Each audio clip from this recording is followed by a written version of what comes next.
Olá, sexto ano, tudo bem? Aqui o professor Humberto, de Matemática 2, trazendo para vocês aqui uma aula de revisão sobre os conteúdos que nós vimos nos períodos anteriores, antes da quarentena. Mas antes da gente começar, deixa eu dar aqui um recadinho para vocês. Nós estamos numa nova modalidade de aula, que é a aula por vídeo. Vocês estão acessando aí a plataforma com a videoaula dos professores da escola. Exatamente pelo momento que a gente vive, momento de quarentena, onde nós estamos nos resguardando exatamente para evitar que pessoas próximas a nós sofra com esse vírus, que tenha contato com esse vírus, né?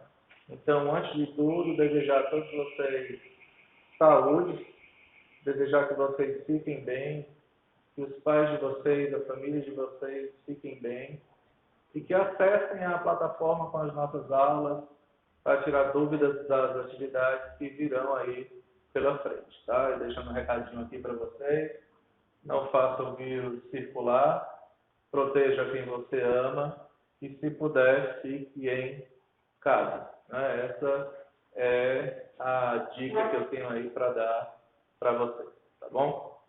Dando continuidade, nós vamos falar aqui, relembrar um pouco sobre os sólidos geométricos, tá? Lembrando que os sólidos geométricos são figuras de três dimensões, tridimensionais, que possuem comprimento, largura e profundidade. Dentre os sólidos geométricos que nós estudamos aí, nas nossas últimas aulas, nós temos o cubo, a pirâmide, nós temos o paralelepípedo e o prisma. Todos esses são exemplos de poliedros. Por que eles são chamados assim, né?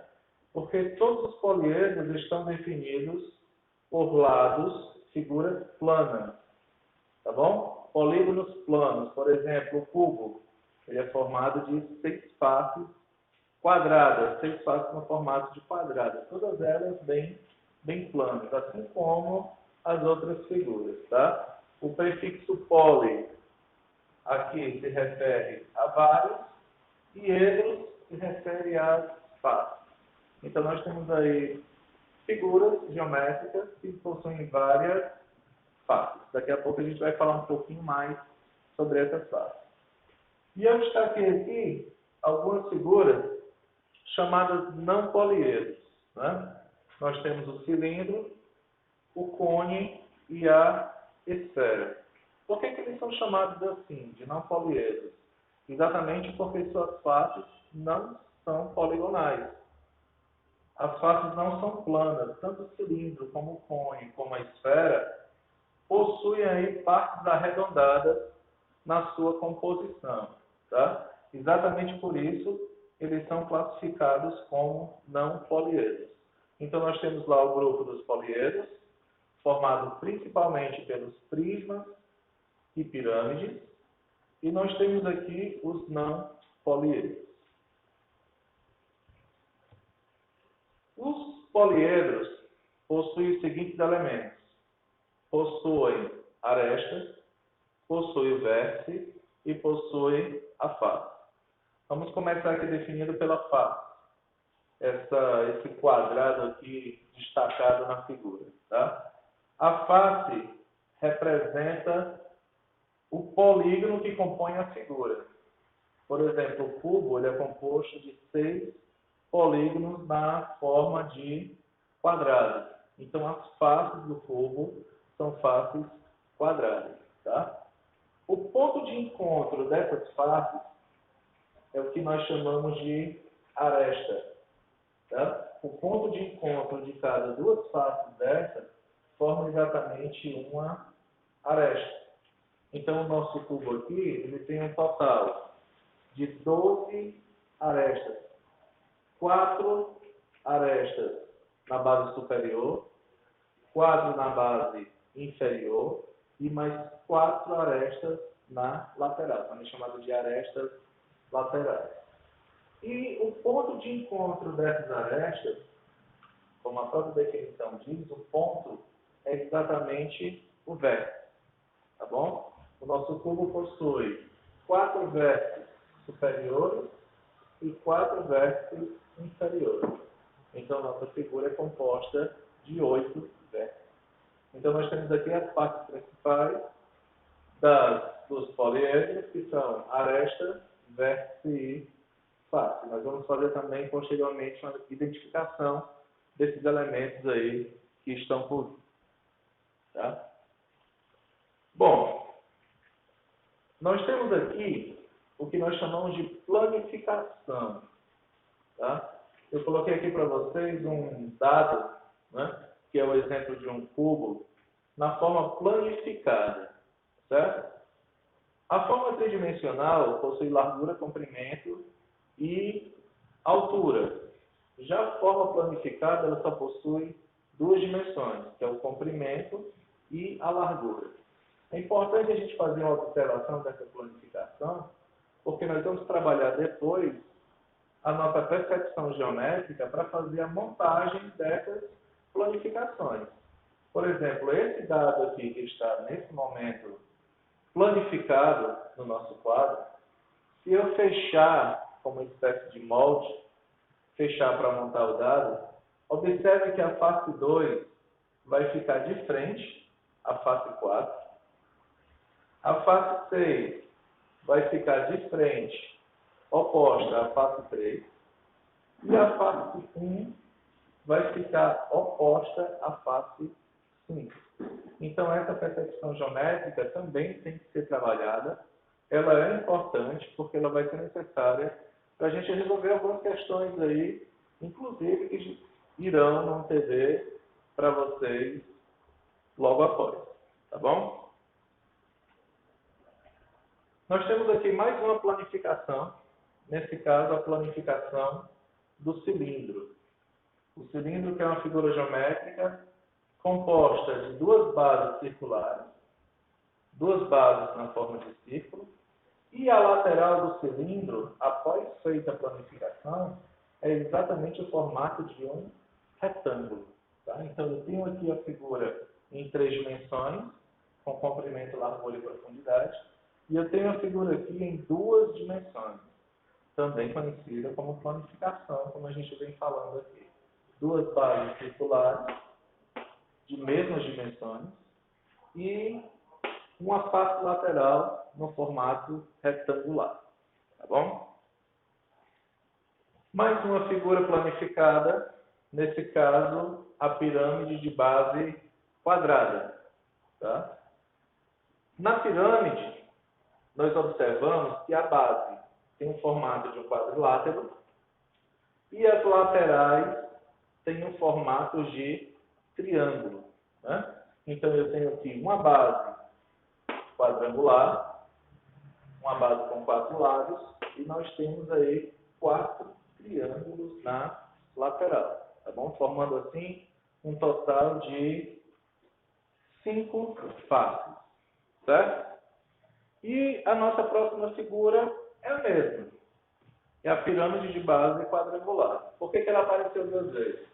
É um erro? Não. Ela apareceu 2 vezes para mostrar para vocês que uma figura não possui apenas uma planificação. Ela pode ter planificações diferentes. Tá? Nesse caso, observe que a planificação é pouco diferente da figura anterior. Né? Nessa nossa planificação, os triângulos já não ficam lá nos lados da base, do quadrado. Ficam todas aqui juntas, um lado do triângulo com o outro. Tá bom? Então, não é que a planificação esteja errada. A planificação ela pode ser feita de mais de uma maneira. Então, posso ter planificações de cubos diferentes, eu posso ter planificações de paralelepípedos diferentes, e eu acabei de mostrar para vocês aqui, por exemplo, a planificação de uma pirâmide de base quadrada diferente. Tá bom? E aqui a planificação de um paralelepípedo. O paralelepípedo, que nesse caso, possui todas as faces paralelas, por isso que ele recebe também essa nomenclatura aí no início, tá? De paralelepípedo, tá bom? Ele é formado por 6 faces, que nem um cubo.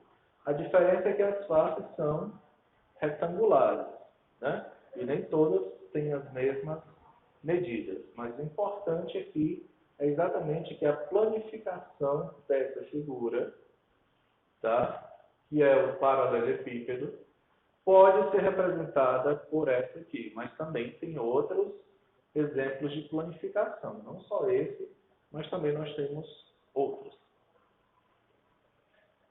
E nós vamos fazer uma revisãozinha aqui de uma parte muito importante da geometria, muito trabalhada, que é a parte de vistas e perspectivas. Tá? Essa parte de vistas, inclusive, ela é trabalhada principalmente na disciplina de arte. Né? Por quê? Porque você pode enxergar um objeto, no sólido geométrico, por exemplo, dependendo do ângulo que você observa essa figura, você pode ter um formato, pode ter uma vista completamente diferente. Então, muitos artistas fizeram disso aí, né, pegaram essa ideia e aplicaram muito nas suas obras de arte. Né? Tem obras de arte que são mesmo objetos, mas em vistas e perspectivas bem diferentes, dependendo de nesse caso, cada pintor, cada artista que se proponha a utilizar uma perspectiva diferente, tá bom? Para trabalhar um pouco essa perspectiva, essa vista, que é algo que a gente aprende realmente só com a prática, tá bom? Eu trouxe 2 exemplos aqui para vocês. O primeiro exemplo é um desenho bem simples, tá? De uma casinha. Uma casa, aquela casinha que a gente costuma desenhar nos nossos cadernos, quando está aprendendo a desenhar, tá bom? Essa casinha, ela pode ter perspectivas, podem ter vistas diferentes. Se eu observar, por exemplo, essa casa de frente, apenas a parte frontal da casa, eu vou ter essa perspectiva aqui.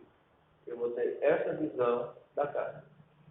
Se eu olhar essa casa na lateral direita, eu vou observar as janelas, vou observar parte do telhado e vou observar aqui também a chaminé da casa. Né? Então, essa é a vista lateral direita da casa. Por que eu não coloquei a vista lateral esquerda? Porque a figura não permite que a gente tenha uma visão da lateral esquerda, porque ela está escondida lá. A perspectiva que a gente está vendo aqui, essa figura, não permite dizer o que tem na lateral esquerda da figura. Então, eu coloquei aqui para a gente só a lateral direita. E nós temos também aqui uma vista superior, da parte de cima de casa. Né? Se por acaso estiver passeando aí por cima da casa, você vai observar exatamente esse formato aqui. Vou observar o telhado da casa e vai observar ali só o quadradinho da parte de cima da chaminé. Então, a vista, no caso, depende do ângulo, depende da perspectiva que você esteja olhando aquele desenho ou aquele sólido geométrico. Tá? Aí, eu coloquei um exemplo um pouco mais profundo, que dá para fazer uma interpretação maior. Né? Coloquei aqui essa figura geométrica, possui um formato bem esquisito. Né? E sobre essa figura geométrica, nós podemos fazer aqui algumas observações. Se eu observar essa figura de frente, nessa perspectiva aqui, o que eu posso desenhar como vista? O que eu vejo dessa figura? Eu vou ver aqui, no caso, esses 2 quadrados, que estão representados aqui. Vou ver a parte interna, que está representada por esse retângulo aqui. E essa parte superior da figura que tem aqui um parecido com um L deitado. Né? Então, se eu observar essa figura de frente, eu vou ver da forma plana essa figura aqui. Essa é a frontal da figura. Se eu observar a figura de cima, se eu der uma olhada na vista superior, eu já vou ver esses dois formatos, esses dois retângulos que estão representados aqui, tá certo?